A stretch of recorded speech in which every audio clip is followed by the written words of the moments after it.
ধরে নাও এই আমাদের একটি বৃত্ত আছে। এবার এই বৃত্তের কাছে আমরা একটি সরলরেখা অঙ্কন করলাম। এবার দেখো, এই যে আমরা বৃত্তটি অঙ্কন করেছি এবং সরলরেখাটি অঙ্কন করেছি, সরলরেখাটিকে বৃত্তটিকে কোথাও স্পর্শ করেছে বা সরলরেখাটি বৃত্তটিকে কোথাও ছেদ করেছে? সরলরেখাটি কিন্তু বৃত্তটিকে কোথাও ছেদ করেনি। এই ক্ষেত্রে আমরা যদি সরলরেখা এবং বৃত্তটিকে দেখি, এদের মধ্যে আমরা কোনো সাধারণ বিন্দু পাবো না। তাহলে এই ক্ষেত্রে তো আমরা স্পর্শক বিষয়টি কি হয় সেটা বুঝলাম না। এবার চলো আমরা আরেকটি ছবি দেখি। এই ক্ষেত্রেও তোমরা একটি বৃত্ত দেখতে পাচ্ছ।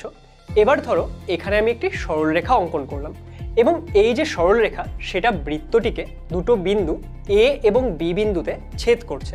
তাহলে এই ক্ষেত্রে আমরা কি দেখতে পাচ্ছি? আমাদের যে এই বৃত্ত এবং এই সরলরেখা তাদের দুটো ছেদবিন্দু এ এবং বি থাকছে।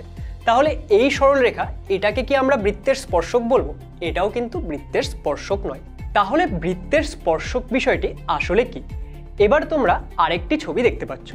এই ক্ষেত্রে আমরা আবার একটি বৃত্ত নিয়েছি এবং দেখো এই ক্ষেত্রে আমরা একটি সরলরেখা অঙ্কন করলাম।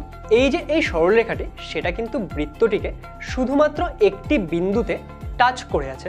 অর্থাৎ এই ক্ষেত্রে আমরা এই যে সরলরেখা এবং এই বৃত্ত তার কটা সাধারণ বিন্দু পাচ্ছি? শুধুমাত্র একটি সাধারণ বিন্দু এ পাওয়া যাচ্ছে। তাহলে এই যে সরলরেখা যেটা কিনা আমাদের বৃত্তটিকে শুধুমাত্র একটি বিন্দুতে স্পর্শ করে থাকে, অর্থাৎ বৃত্ত এবং সরলরেখাটির শুধুমাত্র একটি সাধারণ বিন্দু থাকে, এই রকম সরলরেখাগুলোকে আমরা বৃত্তের স্পর্শক বলি। সম্পূর্ণ ভিডিও দেখতে ডাউনলোড করো আচার্য